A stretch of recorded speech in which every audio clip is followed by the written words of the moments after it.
আসসালামু আলাইকুম গাইস, কেমন আছেন সবাই? আশা করি সকলে ভালো আছেন। তো আজকের একটি নতুন ভিডিওতে আপনাকে স্বাগতম। তো আজকের ভিডিওতে আমি ক্যানন 760 সম্পর্কে কথা বলবো।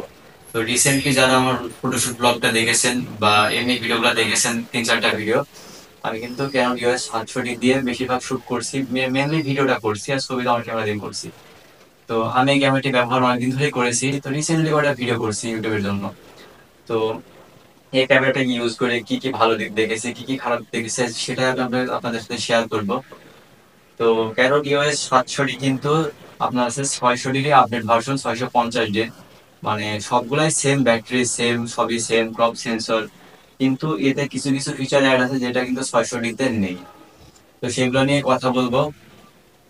তো প্রথমে বলা যাক, এই যে আমার হাতে যে ক্যানন 760 আছে, এটা কিন্তু টাচ স্ক্রিন ডিসপ্লে, মানে ডিসপ্লে কিন্তু রোটেটও হবে আবার টাচও হবে। যেমন এই যে ক্যামেরা আমি অন করলাম, তারপরে এই যে সেটিং, সেটিং আমি কিন্তু টাচ করে সব কিন্তু ঠিক করতে পারবো এই যে এখানে।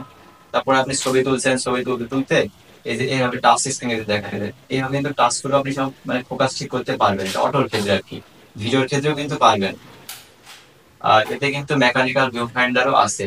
আর এটা আগে বলেছি ক্রপ সেন্সর, এবার আমি কথা বলবো এর ফিচার নিয়ে। তো আমি এটা ফোন দেখেই বলছি, কারণ আমার ক্যামেরা না, আমার তো মুখস্থ নাই।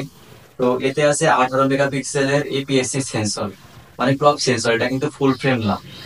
তো ফুল ফ্রেম আর ক্রপ সেন্সর কি সেটা কিন্তু অনেকে বুঝবে না। আসলে ফুল ফ্রেমের যে সেন্সর গুলো হয় ওগুলো কিন্তু অনেক বড় হয় এবং ডেপথ অফ ফিল্ড বেশি দেয়।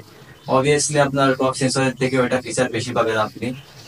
তো তারপরে বলা যাক আইএসও, ক্যানন 660 কিন্তু আপনি আইএসও পাবেন 6400, আমি যেটা ইউজ করি আর কি। তাছাড়া এতে পাবেন 12800, যার দ্বিগুণ। আর এতে কিন্তু আপনি লো লাইটে অনেক ভালো শুট করতে পারবেন, লো লাইটে অনেক ভালো পারফরমেন্স দিবে। তো তারপরে আরেকটা আছে অপটিক্যাল ভিউ ফাইন্ডার। এই যে অপটিক্যাল ভিউ ফাইন্ডার মানে যে এইটা চোখে নিয়ে যে ছবিটা তোলা যায় সেটাকে বলে হয় অপটিক্যাল ভিউ ফাইন্ডার। তো আর তারপরে আছে 5 এফপিএস কন্টিনিউয়াস শুটিং, মানে 5 এফপিএস এ আপনি মানে শুট করে যেতে পারবেন। তো আরেকটা এর ওজন 580 গ্রাম, মানে 580 গ্রাম অনুযায়ী কিন্তু ক্যামেরাটা বেশি ভারীও না আর কি লাইট ওয়েটও না। যারা ট্রাভেল করেন বা ঘুরে ঘুরে ছবি তোলেন তাদের জন্য কিন্তু আমার মনে হয় ক্যামেরাটা ভালো হবে না, কারণ তারা মিররলেস যেগুলো আছে M50 R50 লাইট ওয়েট থাকে, ওইগুলো আপনি নিতে পারেন। তো তারপরে আসা যাক, এটার নাম তো বললাম 760, কিন্তু এটা কিন্তু ক্যানন X5i কিস বা T5i বললেও কিন্তু আপনি গুগলে সার্চ দিলেও কিন্তু আসবে। তারপরে আছে যে এই ক্যামেরাতে আপনার 3 ইঞ্চের আর্টিকুলেট স্ক্রিন, মানে এই যে ডিসপ্লেটা দেখছেন এটা কিন্তু 3 ইঞ্চের, এই যে ডিসপ্লেটা 3 ইঞ্চের। তো এই ছিল এর কি ফিচার।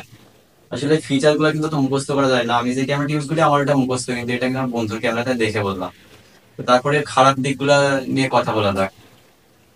তো ক্যানন 760 ব্যাটারি যে ব্যাকআপ, এটা কিন্তু আমার কাছে পছন্দ হয়নি, কারণ ব্যাটারি ব্যাকআপ অনেক বাজে।